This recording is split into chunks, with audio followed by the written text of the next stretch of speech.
আমরা কিন্তু এই যৌক্তিক আন্দোলনের শুরু থেকেই মাননীয় প্রধানমন্ত্রী এবং নির্বাহী বিভাগে যারা আছে তাদের সাথে আলোচনার মাধ্যমে আহ্বান জানিয়ে এসেছিলাম। তারা যদি শুরু থেকেই এই শিক্ষার্থীদের সাথে থেকে যারা এই যৌক্তিক আন্দোলনের পক্ষে আমাদের যে কেন্দ্রীয় সমন্বয় টিমের সদস্যরা ছিলেন তাদের সাথে যদি আলোচনায় আসতেন তাহলে কিন্তু আমাদের আজকের এই বাংলাদেশের এই অবস্থা হতো না এবং এত শিক্ষার্থী নিহত হতো না। আমরা তাদেরকে তারপরে ঘোষণা দিয়েছিলাম যে অবিলম্বে যদি আমাদের সকল সমন্বয়ক যারা আছে তাদেরকে যদি অবিলম্বে নিঃশর্ত মুক্তি দেওয়া হয় এবং আমাদের সারা এই আন্দোলনটা শুধুমাত্র কিন্তু জাহাঙ্গীর বিশ্ববিদ্যালয় কেন্দ্রিক আন্দোলন নয়, এই আন্দোলন শুধুমাত্র ঢাকা বিশ্ববিদ্যালয় কেন্দ্রিক আন্দোলন নয়, এই আন্দোলন সারা বাংলা ছাত্র সমাজের আন্দোলন। তাই সারা বাংলাদেশে যেখানে আমাদের কেন্দ্রীয় সমন্বয় টিমের সদস্য আছে তাদেরকে নিঃশর্তে মুক্তি দেওয়ার পরে সকল সমন্বয়করা যদি আমরা বসে একটি আলোচনার টেবিলের সিদ্ধান্ত নেই এবং শিক্ষার্থীদের সাথে আলোচনা করে আমাদের এখন আলোচনা যাওয়া উচিত হবে কিনা, যদি তারা সবাই একসাথে একমত হন তাহলে শুধুমাত্র আমরা আলোচনা যেতে পারি। কিন্তু আমি মনে করি এত লাশ করার পরেও, এত আমাদের হয়রানি করার পরেও, এত শিক্ষার্থী অ্যারেস্ট হওয়ার পরে, গুম হওয়ার পরেও আমরা কিন্তু এখন আলোচনা যাওয়ার দরজা বন্ধ হয়ে গেছে। আমরা শহীদের রক্তের উপরে পাড়া দিয়ে আমরা কোনো ধরনের আলোচনা যেতে চাই না। আমরা কিন্তু 9 দফা দাবির পক্ষে আছি এবং যদি 9 দফা দাবি মেনে নেওয়া না হয় আগামীকাল থেকেও সারা বাংলাদেশে কিন্তু আমরা জানেন অসহযোগ আন্দোলন ডাক দিয়েছি এবং আমাদের লাগাতার যে আন্দোলন কর্মসূচি সেটা কিন্তু আমাদের চলছে। আমরা ছাত্র সমাজ সারা বাংলার সকল পেশাজীবী মানুষজনকে আমরা কিন্তু আমাদের শিক্ষার্থীদের যৌক্তিক আন্দোলনের পাশে এসে দাঁড়ানোর জন্য আহ্বান করেছিলাম এবং তারা কিন্তু ইতিমধ্যে দেখেন সাড়া দিয়ে কিন্তু আমাদের যৌক্তিক আন্দোলনকে আরো বেগবান করছে।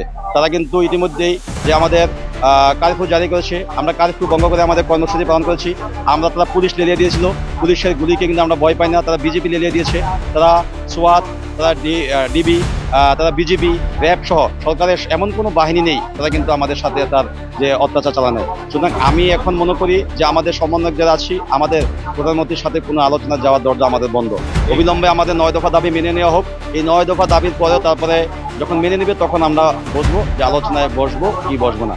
তার আগে আলোচনায় যাওয়ার মতো কোনো সিদ্ধান্ত আমাদের পক্ষ থেকে এখনো কোনো আসেনি। সরকারের পক্ষ থেকে কিন্তু একবার একটি ঘোষণা দেওয়া হয়েছিল যে সরকার ধারাবাহিকভাবে আমাদের যে 9 দফা দাবি আছে সেই 9 দফা দাবির যৌক্তিক দাবিগুলো মেনে নেওয়া হবে। কিন্তু আমরা সাধারণ শিক্ষার্থীদের পক্ষে যারা এই যৌক্তিক আন্দোলনের পক্ষে নেতৃত্ব দিচ্ছে তারা কিন্তু 9টি যে দফা আছে সেই দফাগুলো কিন্তু ভেবে চিন্তে কিন্তু দিয়েছেন এবং এই 9টি দফা কিন্তু ছাত্র সমাজের কিন্তু গ্রহণ করেছে এবং 9টি দফা কিন্তু খুবই যৌক্তিক। শুধু 9 দফা দাবি যদি আগে মেনে নেওয়া হয় তাহলে কিন্তু আমরা বলেছিলাম পরবর্তী পদক্ষেপের জন্য আমরা আলোচনা করবো, কিন্তু তার আগে কিন্তু কোনো আলোচনায় বসার মতো সিদ্ধান্ত আমাদের সমন্বয় টিমের পক্ষ থেকে কোনো আসেনি।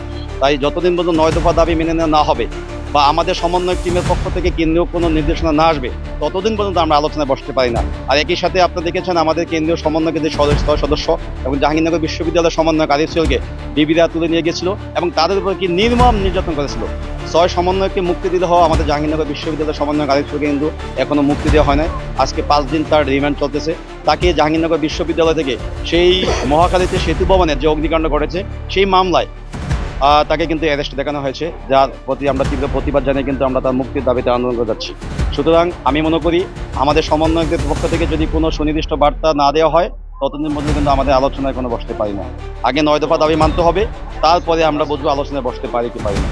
আমরা আজকে আমাদের জাহাঙ্গীরনগর বিশ্ববিদ্যালয়ের সাধারণ শিক্ষার্থীদের ঐক্যবদ্ধ হয়ে আমরা আমাদের বিশ্ববিদ্যালয়ের প্রশাসনকে আগামী 24 ঘন্টার একটি আলটিমেটাম দিয়েছি যাতে আমাদের জরুরি ভিত্তিতে একটি সিন্ডিকেট সভা ডেকে আমাদের হলগুলো খোলার ব্যাপারে সিদ্ধান্ত দেওয়া হয়। যদি 24 ঘন্টার মধ্যে আমাদের সিন্ডিকেট সভা ডেকে আমাদের দাবি মেনে না নেওয়া হয় তাহলে আমরা কিন্তু সাধারণ শিক্ষার্থীদের ঐক্যবদ্ধভাবে হল খোলার ব্যাপারে আমরা নিজেরাই উদ্যোগ নিব এবং আমাদের যেই বন্দীরা আছেন, আমাদের যারা 9টি দফা আছে এই দফাগুলো যাতে অতি শীঘ্রই মেনে নেওয়া হয় এবং যারা এখনো শিক্ষার্থীরা বন্দী আছে তাদেরকে যাতে নিঃশর্তভাবে মুক্তি দেওয়া হয় তার জন্য কিন্তু আমরা আজকে আমাদের কর্মসূচি পালন করেছি।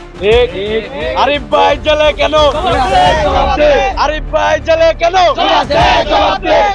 আমরা বিশ্ববিদ্যালয় প্রশাসনকে যে 24 ঘন্টা দিয়েছি, আমরা আগামীকাল 24 ঘন্টার মধ্যে যদি তাদের থেকে কোনো সুনির্দিষ্ট বার্তা না পাই তাহলে আমরা আগামীকাল কর্মসূচির পরপরই হল খোলার ব্যাপারে আমরা সিদ্ধান্ত নিব।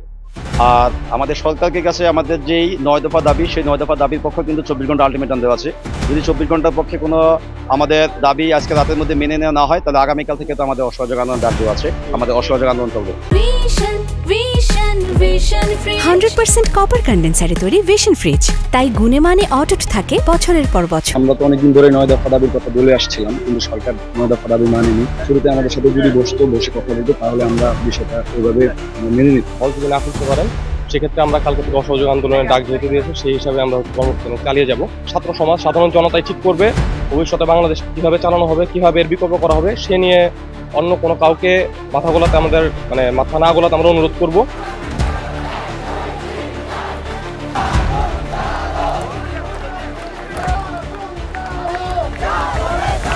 শুরু থেকেই আমরা আমাদের যৌক্তিক দাবি করেছিলাম। যৌক্তিক দাবি যেটা হচ্ছে সরকার মানেনি, সরকার আমাদের উপর গুলি চালিয়েছে, আমাদের ভাই বোনদের উপর গুলি চালিয়েছে।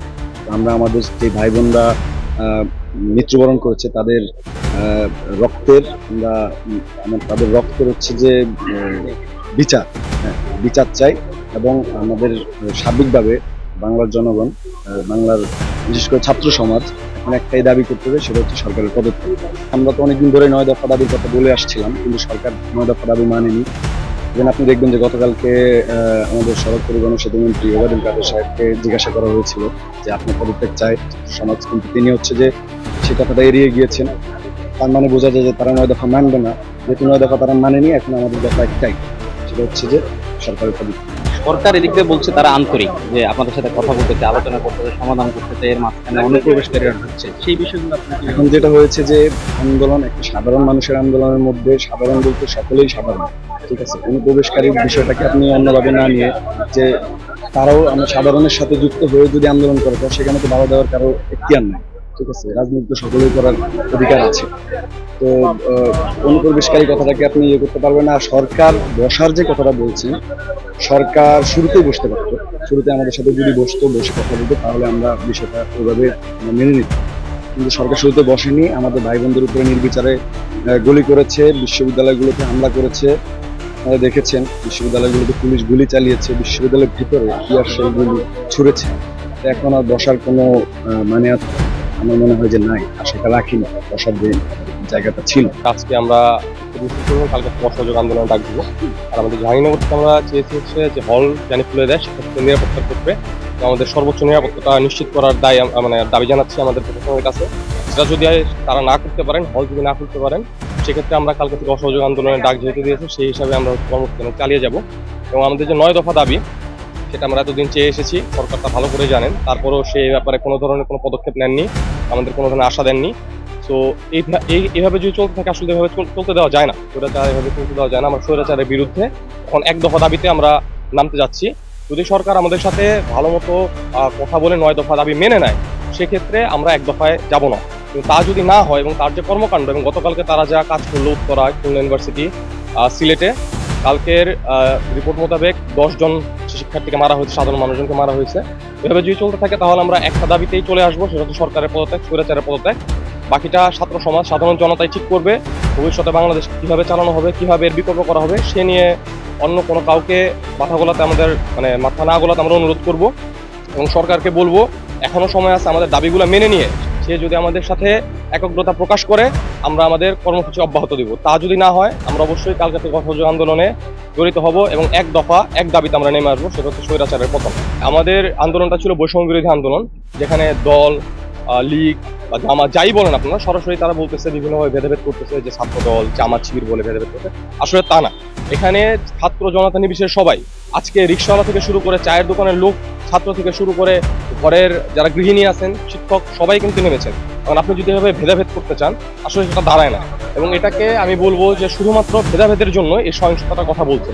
আমরা যদি ভালো মতো দেখি, আমাদের যখন লীগ কর্তৃক ছাত্রদের উপর আক্রমণ চলে, পুলিশ সেখানে নীরব দর্শকের মতো আচরণ করছে। আমরা তাদের কাছে সাহায্য সহযোগিতা চাইলেও তারা কিছুই করেনি। বরঞ্চ আমরা যখন প্রতিরোধ গড়ে তুলছি, তখন ছাত্রলীগ আমাদের উপর হামলা করে এবং সাথে সাথে পুলিশ আমাদের উপর হামলা করে।